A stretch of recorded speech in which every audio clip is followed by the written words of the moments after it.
কখন তাকে শ্রমিকদের সঙ্গে দেখা যায়, কখন তাকে সাধারণ মানুষের সঙ্গে দেখা যায়।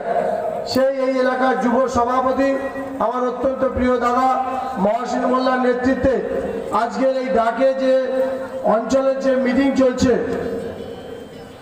এই প্রতিবাদ মিটিংয়ে আমাদের মধ্যে মঞ্চ উপবিষ্ট আপনারা সবাই দেখেছেন যে দীর্ঘক্ষণ আজকে ক্যানিং থেকে যখন বেরিয়েছি প্রচুর বৃষ্টি, ক্যানিংয়ের বৃষ্টি, নিকারিঘাটা গ্রাম পঞ্চায়েত বৃষ্টি, শুধু এইমাত্র এই এলাকাটায় যেখানটা আমাদের মিটিং স্থল এখানে মিটিং, এইখানে বৃষ্টি নেই। তার মানে কি ঈশ্বর আল্লাহ আমাদের উপর বর্ষণ করেছেন যে এই এলাকাটাকে শান্তি রাখার জন্য আজকের এইখানটা বৃষ্টি নেই, চারিদিকে বৃষ্টি, একটা জায়গা ফাঁকা। আজকের মঞ্চে উপবিষ্ট একটু আগে বক্তব্য রেখেছেন ক্যানিং ব্লকের দীর্ঘদিনের লড়াকু নেতা, ক্যানিংয়ের তৃণমূল কংগ্রেসের প্রতিষ্ঠাতা, 4 দিঘিরপাড় তালদি আমাদের মাতলা 2 নম্বর গ্রাম পঞ্চায়েতের প্রধান, যাকে সিপিএম এর হারমাদরা 3 থেকে 4 বার গুলি করেছে, মারার জন্য আক্রমণ করেছে। শুধু একমাত্র ঈশ্বরের কৃপা আর আপনাদের দোয়া এবং আশীর্বাদের জন্য আজকে তিনি মঞ্চে বসে আছেন উত্তম দাস মহাশয়। এখানে উপস্থিত আছেন পাশাপাশি 4টে গ্রাম পঞ্চায়েতের প্রধান, নিকারিঘাটা গ্রাম পঞ্চায়েতের প্রধান তাপসী সাপুই মহাশয়, দিঘিরপাড় গ্রাম পঞ্চায়েতের প্রধান অন্নপূর্ণা কুন্ডু মহাশয়া, উপস্থিত আছেন মাতলাওয়ান গ্রাম পঞ্চায়েতের প্রধান হরেন গড়াই মহাশয়, এবং এই মুহূর্তে ক্যানিং ব্লকের ক্যানিং এক পঞ্চায়েত সমিতি, যিনি কাজের মানুষ, কাছের মানুষ, আপনারা সবাই জানেন, একজন MA পাস মেয়ে, একজন ঘর থেকে নিচু জায়গা নিচু এলাকা থেকে যিনি উঠে এসছেন একটা গৃহবধূ হিসাবে, আজকে রাজনীতিতে পদার্পণ করার পর পঞ্চায়েত সমিতির সভাপতি চেয়ার আসন অলঙ্কৃত করে ক্যানিংয়ের বুকে যে উন্নয়ন করছেন আমাদের অত্যন্ত প্রিয় দিদি অনিমা মিস্ত্রি মহাশয় আমাদের মঞ্চে বসে আছে। মঞ্চ উপবিষ্ট আদিত্য আছে, আদিত্য বৈদ্য দীর্ঘদিন এই এলাকার পঞ্চায়েত সামলেছে, পঞ্চায়েত সদস্য, আমার সহসভাপতি প্রাক্তন পঞ্চায়েত সমিতির বৃন্দাবন দা আছে, পঞ্চানন হালদার আছে, পঞ্চায়েত সমিতির মেম্বার ছিলেন, প্রদীপ দাস উপপ্রধান, সনাতন হালদার উপপ্রধান সহ আমাদের প্রিয় নেতা, আপনারা সবাই জানেন ক্যানিং ব্লকের পঞ্চায়েত প্রাক্তন ব্লকের সভাপতি ছিলেন যখন ক্যানিংয়ে কংগ্রেস বা তৃণমূল কংগ্রেসের ফ্ল্যাগ ধরার মতো লোক ছিল না, সেই আমলে আমাদের সবার প্রিয় নেতা, বর্তমান দক্ষিণ 24 পরগনা জেলা পরিষদের সদস্য, প্রিয় নেতা, প্রিয় দাদা তপন শাহ মহাশয় উপস্থিত আছেন, বুলু মন্ডল পঞ্চায়েত সমিতির সদস্য এবং আরো অনেকেই আছেন।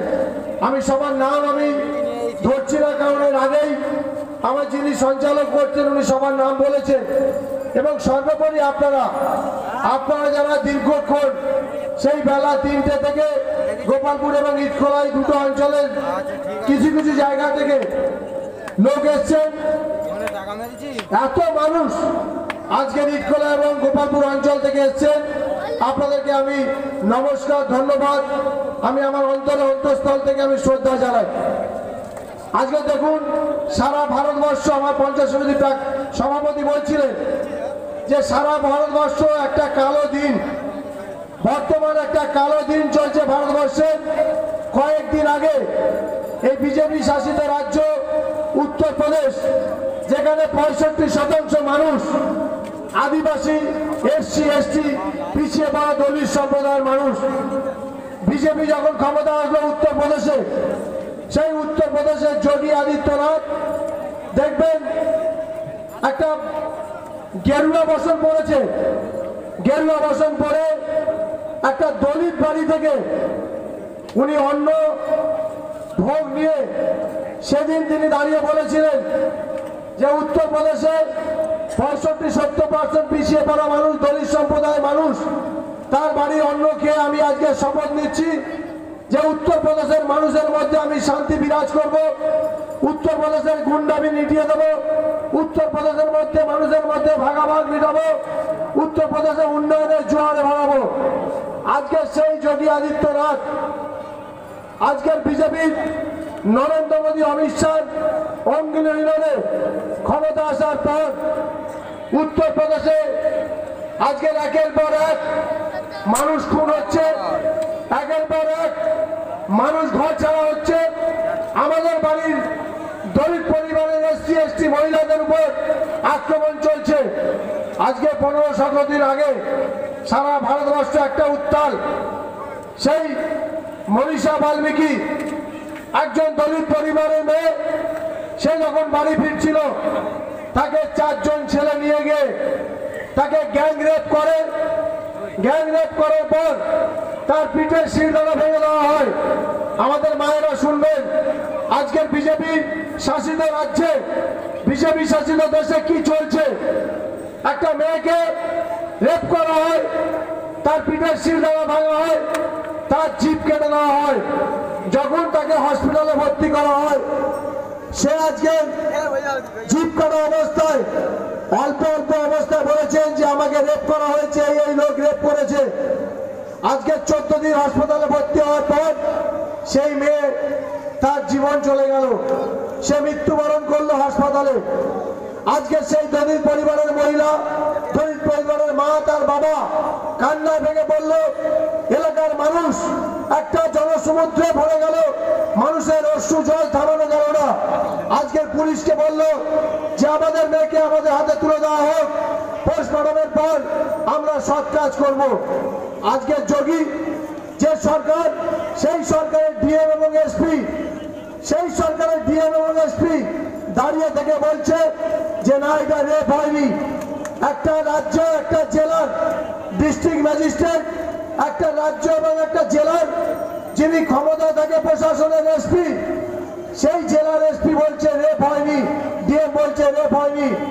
তার হাতে তার মেয়ের মৃতদেহ না দিয়ে রাতের বেলা নাটক করে পুলিশ সমস্ত লোককে সরিয়ে দিয়ে হাসপাতাল থেকে নিয়ে গিয়ে সেই বডিকে একটা জঙ্গলের ভিতরে নিয়ে গিয়ে পুলিশের গাড়িতে যে ডিজেল থাকে এবং কেরোসিন, সেই কেরোসিন এবং ডিজেল নিয়ে তাকে পুড়িয়ে তার শেষকৃত্য সম্পন্ন করা হয়। একটা লজ্জা, ধিক্কার জানাই। আমিও একটা এসসি এসটি পিছিয়ে পড়া মানুষ, আমিও এসসি পরিবারের একটা মানুষ। আপনারা অনেকে আছেন এখানে এসসি পরিবার, মুসলিম পরিবারের মানুষ। আজকে আমাদের বাড়ির মেয়েকে হত্যা করা হচ্ছে, রেপ করা হচ্ছে, আমাদের হাতে তার বডি দেওয়া হচ্ছে না, তাকে রাতের অন্ধকারে পুড়িয়ে মেরে দেওয়া হচ্ছে। আজকে তার প্রতিবাদে কংগ্রেসের রাহুল গান্ধী, প্রিয়াঙ্কা গান্ধী সহ ভারতবর্ষের বড় বড় নেতৃত্ব তার বাড়িতে যখন গেছে তার পরিবারের সঙ্গে কথা বলার জন্য, সেই বিজেপি সরকারের পুলিশ, সেই যোগী সরকারের পুলিশ তাকে রাস্তায় ব্যারিকেড দিয়ে পুলিশদের দিয়ে আজকে দেওয়া হয়। একটা কংগ্রেস 140-45 বছরের দল, সেই কংগ্রেসের যারা শেষ কথা বলে গান্ধী পরিবার, সেই গান্ধী পরিবারের নাতি, ইন্দিরা গান্ধীর নাতি রাহুল গান্ধীকে ধাক্কা মেরে ফেলে দেওয়া হয়, প্রিয়াঙ্কা গান্ধী কাপড় ধরে টানা হয়।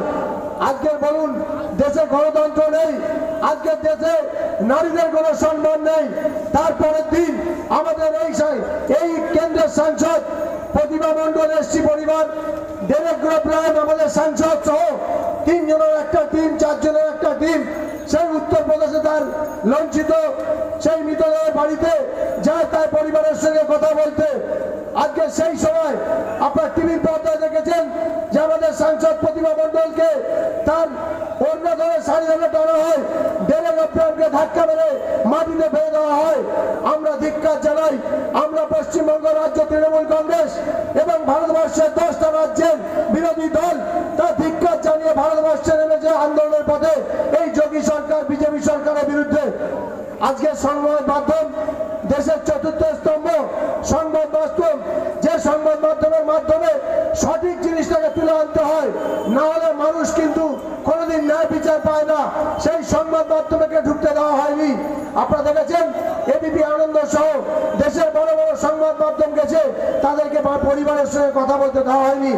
একটা নাটক করে সেই যোগী সরকার পরে বলছে আমি সিবিআই তদন্ত চাই। কদিন পর দেখবেন তাদের কাজ হচ্ছে মানুষের মনে জয় করা। কদিন পর এনকাউন্টার করে ছেলেগুলোকে মেরে দেবে রাস্তায়, আর বলবে যোগী সরকার ভালো কাজ করছে, বিজেপি সরকার ভালো কাজ করছে। আমরা ধিক্কার জানাই এই যোগী সরকার, বিজেপিকে। আজকে পশ্চিমবঙ্গে বলুন, বিভিন্ন জায়গায় যে লুটতরাজ চলছে, আরএসএস যেভাবে দুর্গা বাহিনী যেভাবে হিন্দু এবং মুসলিমের মধ্যে বিভেদ সৃষ্টি করার চেষ্টা করছে, আমার গোপালপুর, ইটখলা, ক্যানিংবাড়ি আমরা ক্যারিগের যারা পিছিয়ে পড়া সম্প্রদায় এসসি এসটি মুসলিম আমাদের মধ্যে ভ্রাতৃত্ব আছে, আমাদের মধ্যে একে অপরের মধ্যে একটা সম্পর্কের স্থাপন আছে। আমরা সমস্ত সময় হিন্দু মুসলিম বিভিন্ন রকম পরব ঈদ নামাজ থেকে আরম্ভ করে মহরম, হিন্দুদের দুর্গাপূজা কালী পূজায় সমস্ত সময় আমরা একসাথে মিলেমিশে বিভিন্ন রকম পরব আমরা পালন করি। কিন্তু আজকের বিজেপি সরকার কি করছে, সেগুলো নষ্ট করার জন্য হিন্দুত্ব একটা সুরসুরি দিচ্ছে। আমিও তো হিন্দু, আমিও তো রামের পূজারী, আমার বাড়িতেও বজরংবলী মন্দির আছে। আজকে বিজেপি কোন নেতা বলবে তার বাড়িতে বজরংবলী মন্দির আছে? কেউ বলতে পারবে না। আজকে তারা রামের নামে বৈতরণী পার হওয়ার জন্য চেষ্টা করছে। আমরাও রামকে পূজা করি, সীতামাকে আমরা পূজা করি, বজরংবলীকে পূজা করি, কিন্তু তার মানে এই নয় যে আজকে আমাদের তৃণমূল কংগ্রেসের একটা স্লোগান আছে, সিপিএম এর একটা স্লোগান আছে, আমাদের কংগ্রেসের একটা স্লোগান আছে, এসিসিআই একটা স্লোগান আছে, কিন্তু বিজেপির কি স্লোগান আছে? জয় শ্রীরাম স্লোগান আছে। একটা ঈশ্বরকে রাস্তায় টেনে নিয়ে তার নামে ভোট চাওয়ার জন্য জয় শ্রীরাম স্লোগান দেয়। এই নির্লজ্জ বিজেপিকে আমরা ধিক্কার জানাই। আজকে তাই বলি, আমরা পশ্চিমবঙ্গে মাননীয় মুখ্যমন্ত্রী মমতা বন্দ্যোপাধ্যায় 34 বছর যে জগদ্দল পাথর, আপনারা জানেন যে পশ্চিমবঙ্গের জগদ্দল পাথর যে সিপিএম কে যেভাবে 34 বছর শেষ করেছে। আচ্ছা, আমাদের মধ্যে উপস্থিত হয়েছেন রাজ্য তৃণমূল যুব কংগ্রেসের সভানেত্রী সাধারণ সম্পাদক পারমিতা সেন। একদম শেষ হয়ে গেছে। আমি পারমিতা সেনকে বলবো আপনি মঞ্চে চলে আসুন, আপনার জন্য আপনিও 10 মিনিট কথা বলবেন। আমি সংক্ষেপে আসবো, আগামী দিন আপনার সঙ্গে আমাদের আবার দেখা হবে। আমি শুধু একটা কথা বলি, যেই গোপালপুর অঞ্চল ইটখোলা অঞ্চলে আগামী দিন আমি স্বাধীনতা ফিরিয়ে দেব। এখানকার মানুষ অনেক কষ্টের মধ্যে আছে। একটা অঞ্চল, এই দুটো অঞ্চলের মধ্যে মানুষ খুব ভয় এবং সন্ত্রাসের মধ্যে আছে। আজকে আমাকে মহসিন মোল্লা বলেছে যে ইটখোলা গোলাবাড়ি গোপালপুরের মানুষরা সাতমুখে ব্রিজের উপর দিয়ে যায়, সেই সাতমুখে ব্রিজের উপরে যে দেখবেন একটা বড় লোহার গ্যারেগেট দিয়ে আটকানো আছে, কারণ ব্রিজটা ভেঙে গেছে। আপনি একটু করতালি দেবেন। আমাদের মধ্যে পারমিতা সেন উপস্থিত রয়েছেন, আমরা তাই ওনাকে দিয়ে দেবো।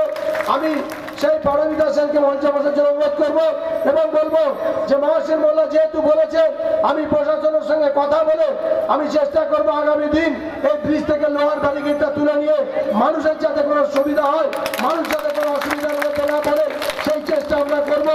আজকে তাই একদম সংক্ষেপে ইটখোলার মানুষরা সুন্দরভাবে বাড়ি ফিরবেন, কারোর দ্বারা কোনো প্ররোচনায় পা দেবেন না। আপনারা সুন্দরভাবে মিটিংয়ে এসছেন, সুন্দরভাবে বাড়িতে পৌঁছাবেন।